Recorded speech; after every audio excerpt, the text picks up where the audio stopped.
Surprisingly, over 90% of viewers haven't subscribed yet. If you're enjoying the content, hit that subscribe button. It motivates us to keep creating and helps us never miss an upload. I ironed my shirt twice, though no one notices crisp cuffs in a dim restaurant. Habit gives comfort when the day matters. Our 10th anniversary felt like a checkpoint across a long bridge of shared years. I reserved the same corner table where the pianist remembers your name if you tip well. The florist wrapped lilies and pale roses in silver ribbon. She asked if I wanted a card. I said I'd rather speak my words myself. By 7, I sat waiting, phone face up beside the flowers. The air hummed with cutlery and soft jazz. I rehearsed light jokes about our first apartment and the stormy weekend we'd once gotten lost in. She texted at 7:15. Running behind. Big project. Don't hate me. I'll be there soon. I replied with a heart. At 7:45 came another. Boss needs numbers before morning. I smiled at the waiter, pretending calm, though my pulse wrote its own rhythm. 8 passed. The pianist played our wedding song. Couples clinked glasses, laughter drifted like perfume. I stared at the door and told myself that love meant patience. At 9, the manager offered dessert on the house. I thanked him, boxed the food, and left with the bouquet still untouched. The night air felt cooler than truth. Walking home, I passed a small bar with a lighthouse sign glowing blue. My phone buzzed. An unknown number. One photo. The bar's name burned behind my wife's smile. She sat at a table with a man I didn't know, his arm angled toward her like they shared the same secret. 2 drinks. Easy laughter. She didn't look tired. She looked alive. I stood there, half shadow, half disbelief. Maybe a client meeting ran late. Maybe nothing at all. Still, the picture said what words avoid. I waited across the street beneath a trembling tree. Through the window, I saw gestures too gentle for business talk. When his hand brushed her wrist, something inside me stilled, not fury, clarity. I took my own photo, stamped by time, and went home. I set the table anyway, lit a candle, and placed the flowers where the hallway light would greet her. The house felt smaller with every tick of the clock. At 10:30, she texted, heading home. I'm sorry, rain check? I answered, drive safe. Then I sat with the photo glowing faintly on my phone until the sound of keys met the door. She came in smiling, cheeks flushed. You're the sweetest, she said, seeing the flowers. Work was chaos. I'm starving. She reached for the bouquet. I handed it to her, and then the photo. Her expression froze. Confusion, then calculation. Who sent this? A stranger, I said. She set the bouquet down carefully, almost reverently. Please, let me explain. I poured her water. She didn't drink. His name is Jason, she began. We met a client near that bar. Afterward, he suggested we debrief. I shouldn't have stayed so long. You looked happy, I said quietly. She breathed out, steady but shallow. The meeting went well. He's funny. I laughed at a story about his dog. It was nothing. Then why hide it? Her fingers tightened around the glass. Because I knew how it would look. Because I wanted one moment without defending my schedule. Truth and excuses mixed like oil and water. Is there more? She met my eyes. No plan, no secret. Just poor judgment. I'm sorry. Her voice trembled, not from fear, but from recognition of damage done. For a heartbeat, I saw us years ago, laughing at cheap furniture, promising honesty above all. Somewhere we lost the map. I need the truth once, I said. After tonight, I won't search for it again. She nodded. I had feelings. I didn't want them. I liked the attention because we've both been distracted. That's all. I slid the photo into a drawer. Tomorrow we take a day off. We talk to someone who helps people rebuild, and you send him a message ending this. I will, she whispered. I'm sorry. We sat and ate cold pasta by candlelight. Silence became fragile truce. Afterward, she typed on her phone while I washed dishes. I didn't ask what she wrote. The drawer felt heavier than its wood. Later, she touched my hand. Can we sleep? I looked at the flowers drooping softly in the dim hall. We can sleep. And we did, though the night folded around us like a question without an answer. When dawn crept in, my phone chimed. A reminder email from the restaurant confirming another reservation I'd made in secret for tomorrow night, meant as a surprise continuation of our celebration. The subject line read, "We look forward to celebrating your love again." The irony hit like cold air. Yet somewhere beneath the ache, an idea stirred. Not of revenge made from anger, but of clarity shaped into a test. If truth wanted light, I would open the curtains wide. What happened next, no one, least of all her, could have seen coming. Morning light leaked through the blinds like cautious hope, pale and uneven. She stirred her coffee 3 times clockwise, the way she always did when anxious. I sat opposite her, pretending to read messages that didn't exist. The silence between us had changed shape. It wasn't heavy now. It was sharp. Every word waiting to be spoken could cut. "I told him it was over," she said at last, her voice steady but fragile. "Last night, right after dinner." I looked up. "Did he reply?" She nodded. "He said he understood. That he didn't want to cause trouble. That's it." Her eyes were red, but not from tears. From exhaustion, maybe guilt, maybe both. "Do you believe me?" she asked quietly. "I believe you said those words," I answered. "Whether you meant them, time will show." Her lips pressed together. "You're not being fair." "I'm being careful," I said. "There's a difference." She wanted to argue, but instead just sighed, staring into her cup like it could offer a new truth. I wanted to believe her. God, I really did. But once you've seen someone laughing in another's light, the image doesn't fade. It lingers, like perfume on borrowed clothes. After breakfast, she suggested taking the day off together like I'd said the night before. I agreed. Maybe part of me wanted to see what her new honesty looked like. Maybe part of me already had another plan. We drove to the coast, the same beach where we'd celebrated our first anniversary. The ocean looked unchanged, still endless, still mocking human promises. She kicked off her shoes and walked near the water, pretending we were normal. I watched her. She turned, smiled faintly, as if begging the moment to fix what the night had broken. At lunch, she reached for my hand. "I want to make this right. I'll do anything." "Then tell me something true," I said. "Something you've never told me before." Her expression softened. "I'm scared of losing you more than I'm ashamed of what I did," she whispered. "I didn't realize that until last night." It sounded real. It felt real. But pain has a way of echoing differently in the ear that's been lied to. I nodded and squeezed her hand. "We'll see." Later, while she napped in the passenger seat on the drive home, I glanced at her phone resting between us. The screen lit up once. A notification from a name she'd claimed was deleted. My stomach turned. Not a message, just a missed call. But that was enough. The world tilted slightly again. When we got home, I didn't confront her. Not yet. Revenge built on impulse burns too fast. I needed something that burned slow. Something that left a lesson carved in silence. I'd been patient before. I could be patient again. That night, while she showered, I looked up the man's name. Social media makes secrets fragile. He was a marketing consultant, recently divorced, posting motivational quotes about fresh starts and honesty being freedom. Hypocrisy in high definition. I saw her name in one of his recent likes, a photo of him at that same bar. My pulse slowed. Not anger, not sadness. Clarity. I made screenshots. Dates, comments, timestamps. Nothing inappropriate, but suggestive enough to complete the picture. Then I closed my laptop and waited. When she came out, wrapped in her robe, she smiled shyly, testing if warmth could return. "Want to watch something?" "Sure," I said. "Actually, I was thinking we should go out tomorrow night. Somewhere special." Her eyes flickered. "Special like anniversary special?"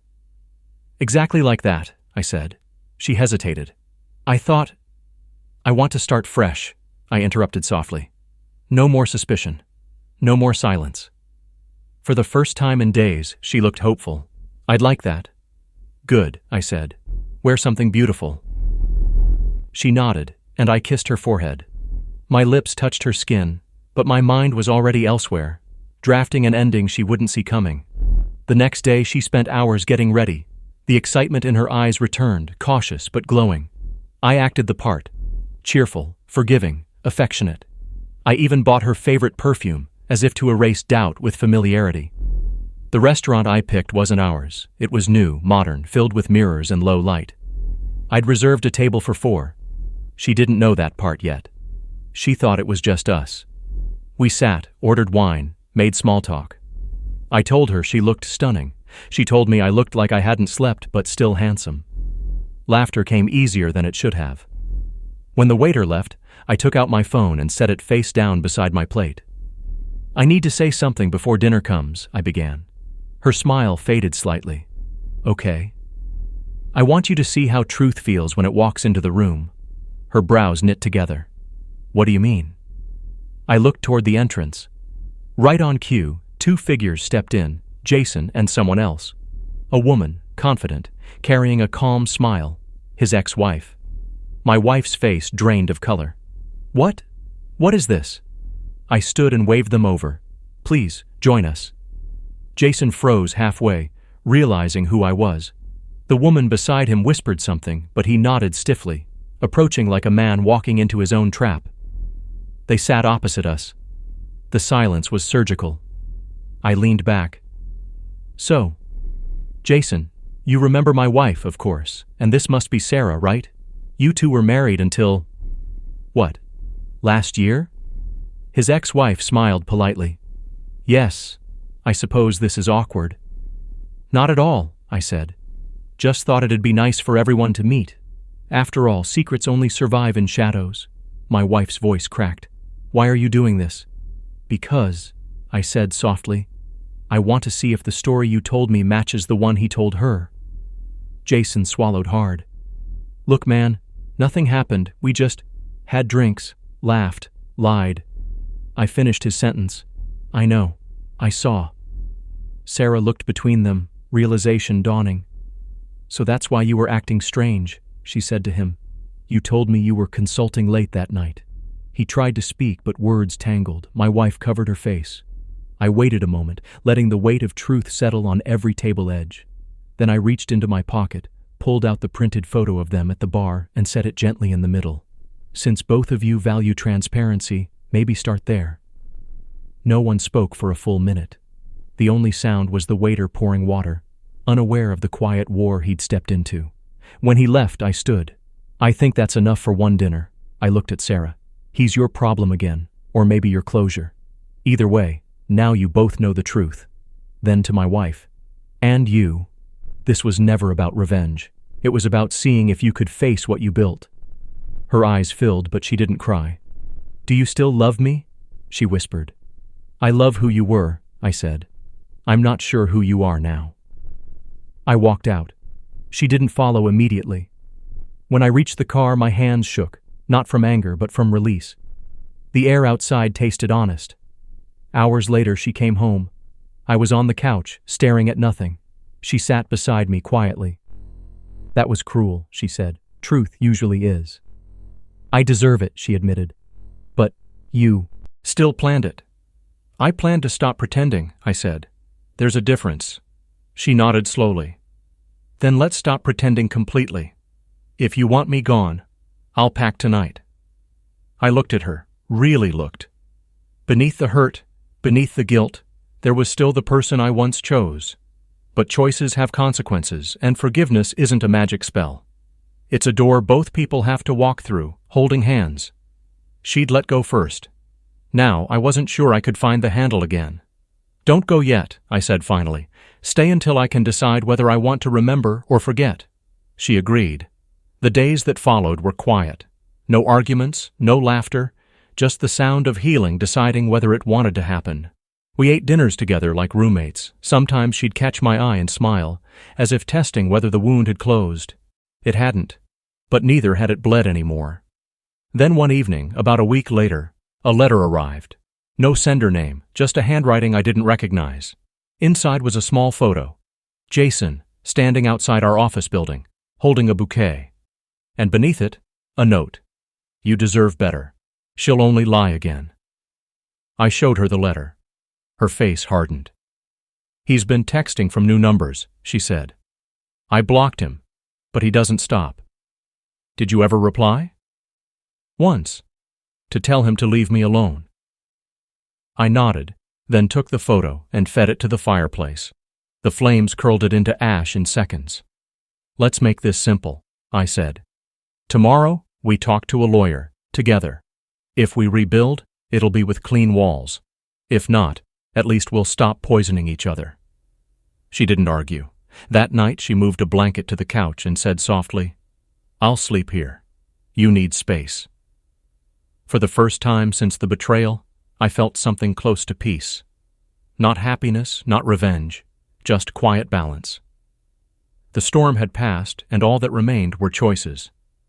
The next morning, as I opened the blinds, sunlight filled the living room. The flowers from that night, long wilted, still sat in their vase, stems curled like forgotten promises. I picked them up, walked outside, and left them on the porch, not as a symbol of pain, but of closure. When I came back inside, she was standing by the doorway, coffee mug in hand, watching me. Do we still have a chance? She asked.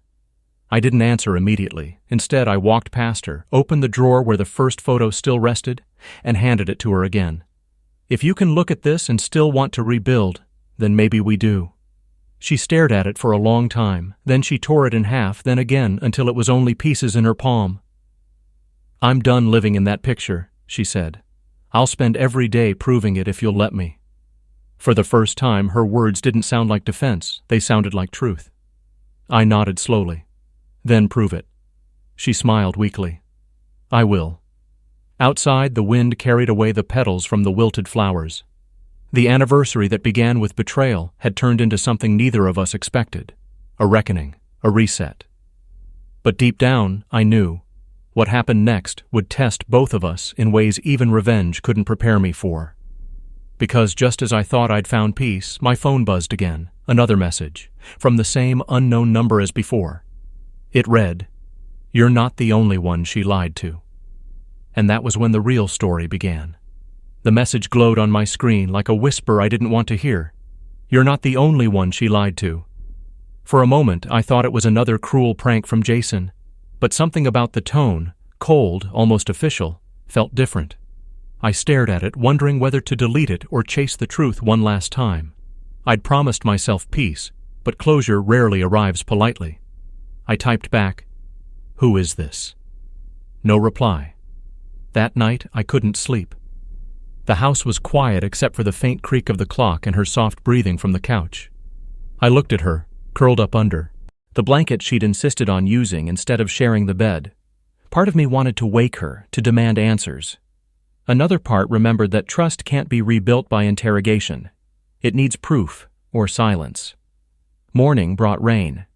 She made pancakes, like she used to, trying to patch the cracks with small kindnesses. I was thinking, she said, maybe we should move. Start somewhere new. Running away won't fix what's broken, I replied gently. I'm not running, she said. I'm trying to rebuild before everything collapses. Before I could answer, my phone buzzed again. Same number. This time, a photo. It wasn't her and Jason. It was her and someone else. A man I recognized from her office, smiling beside her at a conference months ago. The timestamp dated before our anniversary. The caption below read, He thought he was special too. My chest tightened. The air felt heavy, unreal. She noticed my expression and frowned. What is it? I handed her the phone. She froze, color draining from her face. Where did you get this? Same number as before, I said quietly. Care to explain? Her eyes filled, but not with guilt. Fear. That's from work. He was my supervisor. I turned him down after he tried to get close. He's the one sending these. The pieces clicked together with unsettling clarity. The message tone, the timing, the attempt to twist what was left of us, it all fit. The real revenge wasn't mine, it was his. I didn't tell you, she continued, because I didn't want to sound like I was making excuses. After Jason, I thought you wouldn't believe me.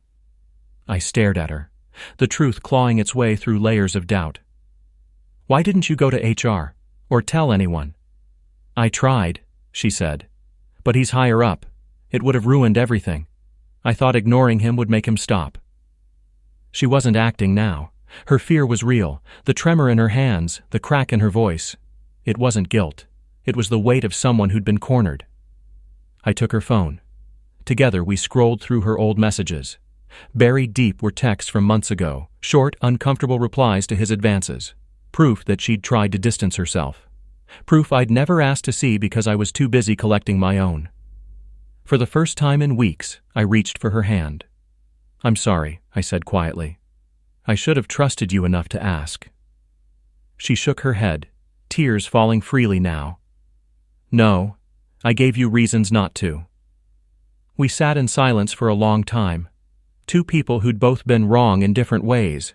Betrayal, misunderstanding, and manipulation had tangled us into strangers who still loved each other.